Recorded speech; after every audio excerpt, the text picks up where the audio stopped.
Okay. So what this means is that you fill out a piece of paper where you would state, I, Clint Coons, hereby assign 100% of my membership interest in LLC. Let's call this Redbox LLC, Redbox LLC to the Living Trust.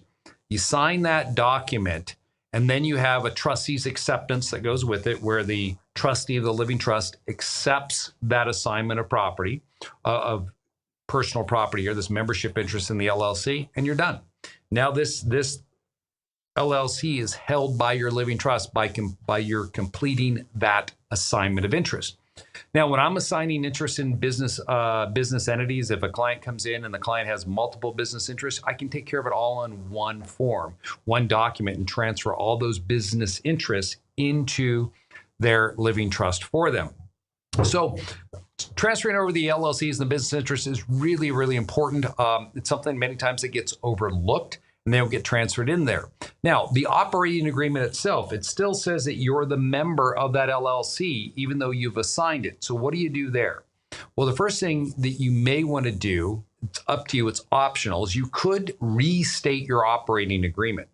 And by restating the operating agreement, you'll list your living trust as the member, because you're no longer the member, now your living trust is, and so your name would be removed on that new operating agreement and the trust would sign on. Now, the problem I have with that in restating the operating agreement for an LLC, with a corporation, this does not matter, but this really pertains to LLCs, is that when you restate that operating agreement and you show your living trust, if you're ever trying to get a loan or you're dealing with third parties with that LLC, because maybe it owns rental real estate or it's a business, and the third party asks to see a copy of this operating agreement right here, they're going to see that they're going to look at that operating agreement, they're going to see the living trust, and they're going to go, ooh, we need to see a copy of your living trust. So I prefer to leave my name on my operating agreements, even though they're held by the living trust via that assignment of interest. So when someone's looking, they don't see the living trust and try to drag that into, the back office attorney that needs to go through and scrutinize all the documents to justify his hourly rate.